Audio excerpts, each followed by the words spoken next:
Share this right now. Stay lit, remain humble, buy some sweet licks, book a party, do what you gotta do. Yeah. All right, stay lit, remain humble. I got a special guest in the building today, Deja. How you doing? Hey. So I mean, where are you from? Let's start this off with. Like what neighborhood? Yeah, where are you from? I grew up in a lot of places. East Walnut Hills and Evanston area. Okay. And I lived in Golf Manor. Okay. And then I live in Springdale. Okay. So I mean, let's take it back a little bit. Like, what got you into like the music? Because I know you used to do music before, right? Yeah. Okay. Dang. Surprise. I was doing music since I was 12, so I pretty much, it's something that kind of just fell in my lap. Okay. My dad did music, so I guess I just kind of picked up that gene. Everybody in my family pretty much, they either sing or play an instrument or dance or something. Okay. So I was just around yeah, I just kind of like picked it up, like just randomly out of the blue. I had wrote a song, and then I told my mom like, "Oh, listen to this," and she was like, "Oh yeah, I like that." And my whole family, I didn't even know that I was going. I didn't even know that I was gonna get into music heavily like that. So it's kind of like an accident. Okay. Well, let's talk about the now, and I know you can do the promo now. What got you in the promo? Well, along with the music, when I was in high school, no, when I was in elementary, actually, you know, there was a lot of teen parties going on. Right. You know, you had, what was the one club? You talking about over there in Springdale? No, Hartwell. Hartwell. Like the place, you had the place. Yeah. You had the one, it's a boxing gym now. I don't know. It's right in Hartwell, but every time, every weekend we had a teen party there. So it was just like something that I promote just to get in free. Right. And then I actually had my first performance there when I was in 9th grade. Okay. So I was always into promoting parties, getting in free, telling people, you know, this is where we're at. Right. So then when I went to college, it was just something, you know what I mean, that pretty much fell in my lap. One of my close friends, he was a promoter from Akron. Was it like second nature then? Yeah, basically. And he was just like, you know, promote this party, you get in free. And I'm like, all right. I mean, you in college, who wants to pay $10 to go party, and you don't know if it's gonna be lit or not. Right. So, of course. So I basically, you know, I just promoted, and then my friends had seen me like skipping a line, and they was like, "How you skipping a line?" And I was like, "I just promoted, and I get in free and everything." So then they started promoting. Right. So of course, you know, the people that kind of hired me, they're excited, like, "Okay, you got all these girls that's promoting. Right. You know what I mean? Let's keep it going." So then it was on my birthday, like 2015. Okay. And me and all my friends, we skipped the line, and the line was crazy. It was an icebreaker. So the line was crazy. We got to skip the line and everything. And at that very moment, we like, oh yeah, this lit. Like we like doing this was fun. Yeah, like we could do this all the time. So then that summer, I had 3 different people hit me up right before school started back up, and they had said, you know, I want you to promote this. I want you and your friends to promote this. Right. And I was kind of tired of them saying like, you and your friends. So I was like, you know, I'm gonna just start a group. Okay. And I was like, I'll make it all girls. I was just trying to figure out something that wasn't in that area. Okay. There was a lot of female promoters, and there was a lot of female teams, but they kind of branched off a men's team. Okay. So it was like a lady whatever, lady this, lady that. Right. So I'm like, you know what? Nah, we about to turn it up a notch. You know, I'm gonna be the boss of it. It's gonna be women, you know, running everything. Right. So And what is the name of it now? Pretty Wild. Pretty Wild. Promotions, yeah. Okay. So we came up with that, and then we pretty much took off from there, because it wasn't a lot of female promoters actually, you know what I mean, making the moves and making noise in that area. Okay, so right. I was like, let's do it.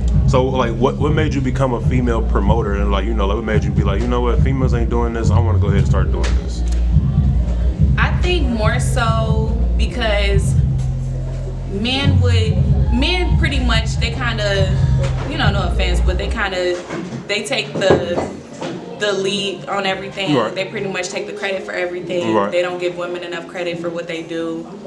So at that point I was like, if anybody gonna get the credit, it's gonna be a girl that get the credit. So I pretty much got into it just because, like I said, it was nothing going on for girls. And then it's like when guys, I feel like when you give an idea to a guy, he'll take it and run with it. Right, and make it his. Yeah, make it his, you know, put his own twist on it, and then just be like, oh, you get in free. Right. You know what I mean? Or, you know what I mean? Like, I'll make you my assistant, stuff like that. So I was like, nah, I'm gonna be the boss. We're gonna be the bosses. We got to run everything. And that's So like, what's the pros and the cons of being a female promoter? The pros to being a female promoter is I feel like you get invited to places. Like, you know, if you're dealing with a male promoter and they got something going on, they'll be like, oh yeah, come through. Right. They don't got no problem with it. It's almost like if you in a club and, you know, a bunch of guys invite you into their booth, they're not gonna trip because you a girl. If you was a guy, they'd be like, I don't know, like we don't know him. But, you know, with girls, it's kind of just easier for us to maneuver. And then we also get to inspire other girls that's watching us. Okay, y'all want to be on y'all team, or I want to work with y'all. And it pretty much kind of embraces the whole boss babe movement that's going on. And then the con to being a female promoter is actually having, I would say, guys support you. You know what I mean? Because a lot of times, like the problem that I have usually is like, oh, is it gonna go? Or is it, like, you know what I mean? Like, you a girl, like, what you know about parties and stuff like that. So it's almost like they pretty much doubt you simply because, oh, you might not know what you're doing. I feel like you passed that stage now, though. I mean, yeah, but starting off, you know, in other cities, you know, they just, oh, you know what you're doing? Or how you know? Or what you know about this? Right. It's like, why? Because I'm a girl? Right, Or, you know what I mean? But I press down like a man. Like, I don't play no games at all. Okay. So, like, what do you think about the scene here in Cincinnati? I feel like, you mean like the party scene? Yeah. The party scene is pretty much, I mean, it's really dope for real. I feel like we are missing some stuff just because, I mean, we kind of compare ourselves to the bigger cities like Atlanta and Vegas and stuff like that. We try to do that. But I think overall it's dope. We got different stuff that you can do. You know, you got like the ratchet spots, you kind of got the upscale spots, you got the bars, like, you know what I mean? A lot of people like bars in general. And then I throw a lot of skate parties just because I already work at the Avenue, so I do skate parties just to kind of do something different. And since you talked about that, like, how has working at the Avenue helped you with the promotion? Or has it at all? I mean, it's helped, but at the same time, I was already probably like 2 years in to promoting before I started working at the Avenue. So I started working at the Avenue when I was 21. I started throwing parties by myself at like 19. So it gives me another perception, like, you know, inside of the club, because a lot of times when you're a promoter, you just come in and you think everything is sweet, but it's like, no, you got to communicate with every single person, from the bottle girls to the bartenders to the management to security, you know, stuff like that. So like, as a promoter, like, what is your job on any given night when you promote a spot? It's more so, of course, you got to get the people there. But I pretty much, I bullhorn like on security, the owner or management, whoever I'm dealing with, the DJs, the other promoters, the actual people and the workers that are involved in that specific venue. So like for my skate parties, I have to work with the owner and I have to work with the workers. So they pretty much like, hey, what do you need? At the time, I might not need nothing, but in 10 minutes, I'm gonna come to you like, hey, this is what's going on. Like, you know what I mean? So, yeah. So what are the pros and the cons of being, you know, a female promoter in your own city? You feel me, like now? Oh Lord. I think the pros is that I know a lot of people just off strength. Just from me doing music. Some people I went to high school with. Some people don't even know me. And I just love that support, because it's just like, oh yeah, this is dope. Just because I strategically put together ideas, and I like to switch up DJs, I like to switch up hosts, I like to switch up things whenever I do an event. The con is, you know people. So it's crazy because it works. I mean, it can hurt you and help you at the same time, because I can throw an event and nobody from my family show up. And I have a huge family. Is that good or bad? That I have a huge family, or nobody shows up? That nobody shows up. It's terrible. Like, I have a million people in my family. So it's just like, if nobody shows up to an event, at least support. Like, if I feel like my event was a flop, well, I don't look at an event as a flop. It's like a lesson learned. But if I feel like nobody showed up to my event, at least my family should. You know what I mean? Of course. So, I mean, my mom would come just because that's not my number one supporter. But at the same time, like, my family is so big. Right, y'all everybody should be go there. out to the clubs and stuff like that. I see y'all everywhere else. But if I'm having an event and I'm posting it and I share it and stuff like that, they'd be like, oh, I didn't know that was yours. Well, who even is it? Right, whose is it then? Like, whose is if it? I posted, whose is it? Right. Exactly. And then sometimes, oh, I thought you was working with somebody. And I get that a lot too. Right. But at the same time, nobody ever inquires about an event that I'm having. So it's just like, you know, the people in the city, like a lot of times I don't know who's coming. And people like, oh, is it gonna be thick? I'm like, yeah, but I don't know who's coming. Okay, so like, let me ask you this: what makes you keep going? Because like you said, some events can flop, and you see some promoters that do it, and they be like, oh, I'm not going back into that again. What keeps you going, even if you have an event that you know you're not so sure about or doesn't turn out how you want it to turn out? I always feel like the next time will be better. Like I always figure out what did I do wrong, or you know what I mean? Did I not have enough time to promote? Did people not like the flyer? Did they not like the DJ? Did they, you know what I mean? Where did I promote? You know, when did I have the party? Like I literally think of everything from beginning to the end. Like, you know, maybe I opened doors too late. Maybe it was like I literally look at every single detail for each event that I have. Right. So the thing that keeps me going is more so, you know, it'll probably be lit the next time. But I haven't really had an event to where I was like, dang, I ain't doing this no more. Well, give me an example of an event that you would be like, you know, like that wasn't my best, and this has been my best event. If it was an event that I had that wasn't my best, it would probably be like somewhere in Akron. So when I first graduated, I moved back to the city. And then I was still trying to have parties there. But of course, it wasn't going to be the same because I wasn't there, so I wasn't able to lead and, you know what I mean? Depending on other people. Depend on other people and give them tasks on what to do. So it was one time, I remember specifically, I was gone, it was a basketball opener. So you would have thought it would have been packed, only because it was the basketball opener. So it was Akron, Kent, Youngstown, and Cleveland State.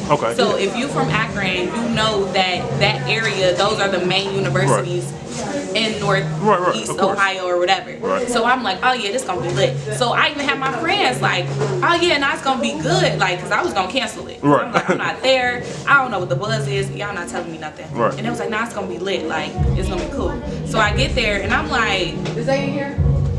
Where everybody at? I don't know where. What? I'm like, y'all had one job and that was to promote. Like, I orchestrated everything, I put everything together. It wasn't a complete flop, but it was just like, all right, I could have saved the drive. You know what I mean? It could have been like a better outcome, basically. But my favorite event, and I will only say, we have it every year. So it's Pretty Girls Gone Wild. Pretty Girls Gone Wild, The craziest, wildest, wettest event ever. And we started that 2016. So when we first started Pretty Wild, we went through a semester, and then that second semester, we was like, we're gonna try to do our own events because we were promoting for other people. And we'll link with other people, and then if it was a party that didn't go so good, then say, okay, who didn't promote? You know, oh, y'all team didn't do this, y'all team didn't do that. So I'm like, okay, half these people are here because of us. We're on campus, you know, we the ones that they want to see. So we went ahead, did that event by ourselves. We went to, it was a Clubhouse Art at the time, so they closed, but it sat on the corner downtown. And we had female DJs, we had 3 female DJs, we had female hosts, we had other little female promoters in the city that help us promote and stuff, plus we had our team. And all week the weather was like 40, 50 degrees. And in April up there, it'll still be cold.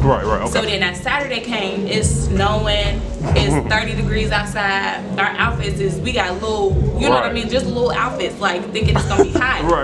And we like, bruh, it's snowing. But our apartment building was right behind the club. So all we had to do was walk over. But it's 32 degrees and we like, bruh, this ain't finna go. You can't expect for nobody to come out of this. So we just like, it's not finna go. Time for the doors to open, the line out the door, around the corner, it's going crazy. And we still nervous because we about to have a wet t-shirt contest. They ain't never had no wet t-shirt contest. We about to have a twerk contest. She didn't have a twerk contest, but we finna go crazy. We had water guns, we had jello shots, we had beads, we had everything. Like, you would have thought that we was in Miami. And that's how we want people to feel is, you know, you out of town. You forget, you know what I mean, outside of the 4 walls for the 3-4 hours that you here. But just imagine that, you know, you on spring break and you just having fun. So we did the twerk contest. It was a girl from Cincinnati. And she came in, and the first thing she asked, she was like, "Did I miss the twerk contest?" And I'm like, "No." But she didn't go to school there. She came with somebody that went to school That's there. the dude. Okay. So next thing you know, she had on these jeans and like this long shirt thing. Next thing you know, the pants was off. The shirt was still on. And we looking like, okay. She got up there and clown. Like clown. So then the owner was like, okay, what y'all giving the winner? I don't know, a shot, I don't know. So he gave us $100 to give anybody that participated. Okay. So he just like, here 100, here 100, here. Right. So we had that. So then when t-shirt contest came up, everybody's scared. Right. So we had t-shirts for you to put on, but who was gonna do it? Right. Because you got kids that's in college. I don't want to mess up no scholarships. I don't wanna, of course. do none of that. So I understand. We ain't doing it. Right. But somebody else gonna do it. We gave the girls a t-shirt, so they up there like, all right, cool. They getting sprayed with the water guns. The next thing you know, they battling head to head. So one girl lifted up her shirt, and then the crowd screamed for the other girl like, hold on. Like she lifted up her shirt, so everybody, we having fun. The next thing you know, we just seen a whole shirt off. She just up there, heels, pants on, like, and it was the craziest thing. So everybody expects. I wouldn't say they expect that, but that's pretty much what you can expect every time you come to Pretty Girls Gone Wild. Okay. So we got one.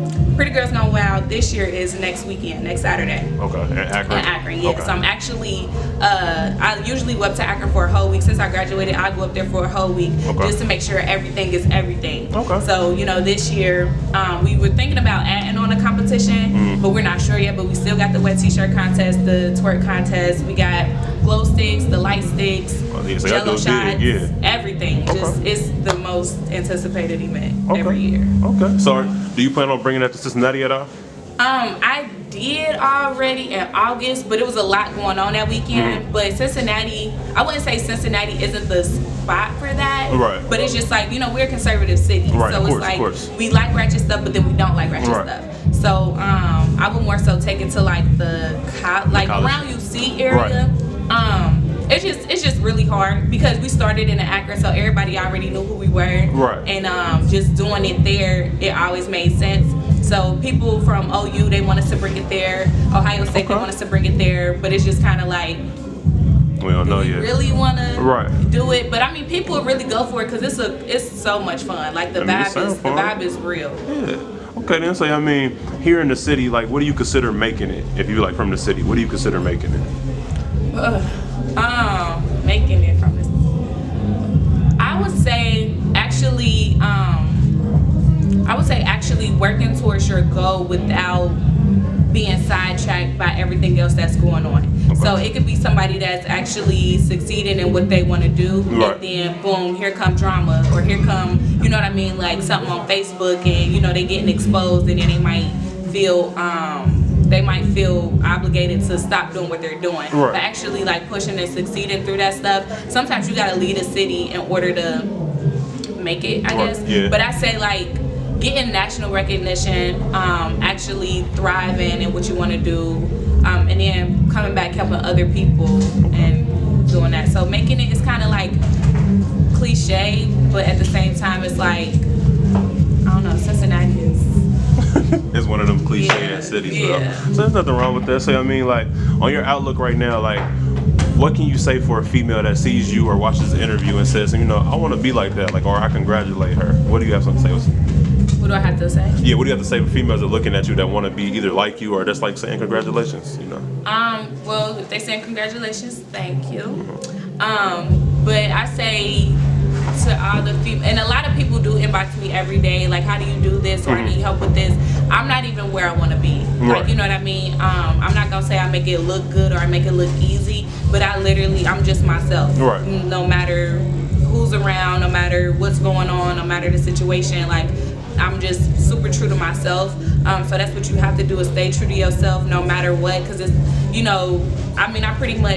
I used to kind of get like mentally beat up being a female promoter. Like, you know what I mean? When you're surrounded by so many guys, it's like they'll trick you out your spot. They'll tell you, no, that's not a good idea. And then they'll turn around and do the same thing that you just told them about. So like I said, I don't make it look easy, but I literally like just keep going. I feel like if I do stuff myself, and for a long time, and this is the thing too, being a woman, we don't make as much money as men starting out. Whether you walk into a job, okay, cool, it's gonna be a guy that get paid more than you. A lot of times when you're trying to start your own business, guys normally make more money because they might, you know what I mean, they just get their money faster than women normally. And I used to kind of get discouraged, and I used to compare myself to other guys, like even if he was doing better than them. Yeah, like how he doing this and how he doing that. But I'm like, let me stop. And not because I'm a girl, but at the same time, I don't know how they getting in and stuff, so I don't want to go down the same path that they went down and stuff like that. But it's more, I would get discouraged simply because, you know, I would want to put up money to do something, and I'm like, well, I don't got enough money to do that, so let me go ask him, or let me go ask somebody, hey, can you invest in what I'm doing? And then I thought about it. I'm like, well, when I make my money back, I'm not going to want to split it. So let me go ahead and go broke. So it's been times I done went broke doing an event and I done made my money back. Even with sweetliqs, I didn't went broke doing that, but I done made my money back. So it's just like, stay true. Don't never belittle yourself because you're looking at the next person, or you feel like you need to be in a rush. Like everything is not a rush. So let's talk about sweetliqs. I mean, when did you start that, and what made you start it? I started sweetliqs 2016. I was in college. I was broke. Yeah, like a broke college student. And I'm like, well, what else can I do? I'm throwing parties. I'm pretty good at that. That's what it was. I wanted to start making meals because, you know, in school, like, you're not really eating good. Everybody gonna need something to eat, Yeah, you're not really eating good. So I wanted to do that. So then with the meal, I was gonna have like a little drink. So then I'm like, oh, okay, cool, this would be cute. So I said, I'll start with the drink. I was already cooking for me and my roommate, and whoever else came over. So then I'm like, all right, let me start with this little drink. And I wasn't even a drinker for real. And I'm still not, but but you make the product though. Yeah, and it's so good. So I'm making a drink, and then all of a sudden I was like, well, what can I do to kind of make it different? Because I didn't want people to, because it was people in the city that were doing like little liquor slushies and stuff like that. So I'm like, I don't want them to think that I'm copying off of them. So how can I make it different? So then, so I'm like, how can I make it different? So I put it in the mason jars, and then I just made a bunch of different flavors. And then I started with vodka. And then when I came home, I had got so many shares before I even came home. So I'm thinking it was going to bunk in Akron, but it was bunking here. Just like my parties bunk in Akron, but they might not do a lot here. So it's just like, it just depends. So I had got like almost 100 shares before I came home. So I'm like, all right, cool. We'll start there. So then people was like, oh, so how you gonna, you got any other liquor? So I'm like, they're like, you got any other liquor? I'm like, not for real. Nah, that's all I got. So yeah, so then I'm like, well, let me mix some with Hennessy. Okay, let me mix some with Patron. Let me, you know what I mean? Let me just play around with it. So then I came up with these flavors. So I did the pouches, I did the popsicles, I did the bottles, I did the jars. You know, it's pretty much, it just went from there. So I'm excited for the future, only because we keep expanding ourselves. Yeah, we're gonna get it together for sure. Because congratulations. So yeah, I mean, before we get out of here, tell people where they can find you at and stuff like that. You can find me on Facebook, even though I've reached my capacity. But if you're on Instagram, you can follow me at deja.ice, DEJAICE. You can follow my promo team, Pretty Wow Promo, and you can follow sweetliqs, Sweet LIQS 513. And yeah, and then on Twitter, DEJAICE. Stay, live, remain humble. We out of here. Thanks.